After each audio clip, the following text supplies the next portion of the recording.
शिरोमणि संत रविदास जी के चरणों में नमन करते हुए, परम पूज्य बाबा साहब डॉक्टर भीमराव अंबेडकर जी के चरणों में नमन करते हुए और महात्मा गौतम बुद्ध जी के चरणों में नमन करते हुए, साथियों, आज है 6 दिसंबर और आज संविधान निर्माता और समस्त भारतीयों के मसीहा बाबा साहब डॉक्टर भीमराव अंबेडकर जी की पुण्यतिथि है। उनका महापरिनिर्वाण दिवस है। आज महापरिनिर्वाण दिवस के अवसर पर मैं बाबा साहब डॉक्टर भीमराव अंबेडकर जी के चरणों में कोटि कोटि नमन एवं विनम्र श्रद्धांजलि अर्पित करता हूं।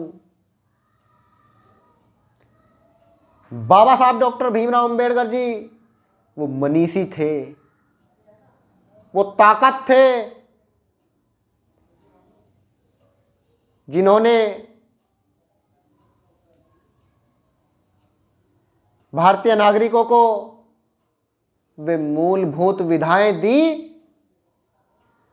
उन मूलभूत विधाओं का वो भारतीय संविधान दिया,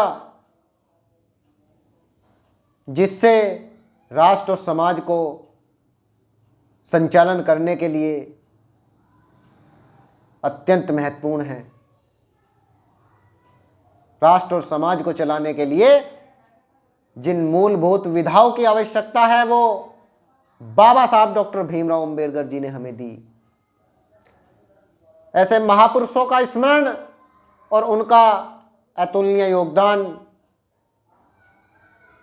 हमें वो ताकत, वो प्रेरणा देता है, समाज को साथ लेकर चलने का वो अवसर हमें प्रदान करता है। क्योंकि बाबा साहब डॉक्टर भीमराव अंबेडकर जी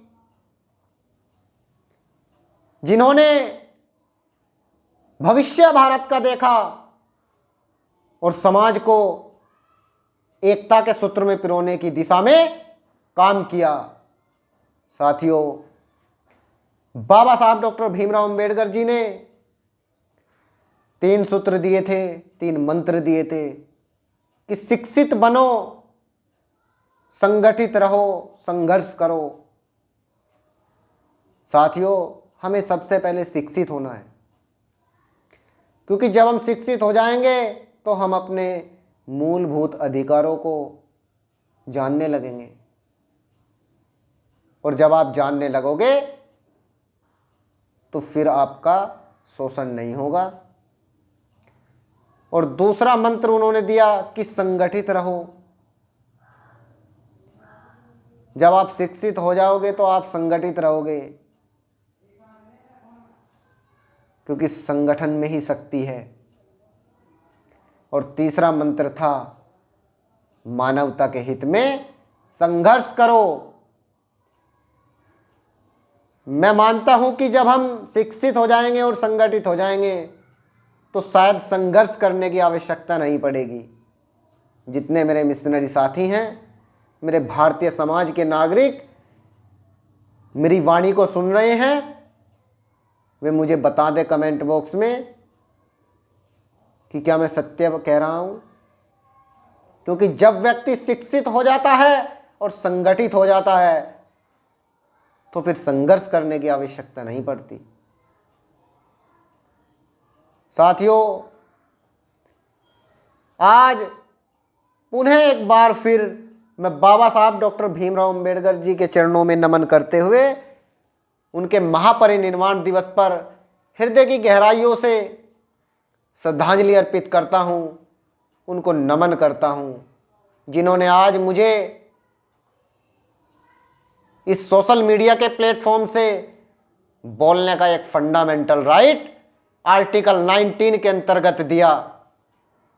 और आर्टिकल 19 जो बैकबोन ऑफ कॉन्स्टिट्यूशन कहलाता है, संविधान के रीढ़ की हड्डी, आज उसकी वजह से मैं आपके बीच ये अनमोल विचार रख रहा हूं। जय हिंद, वंदे मातरम।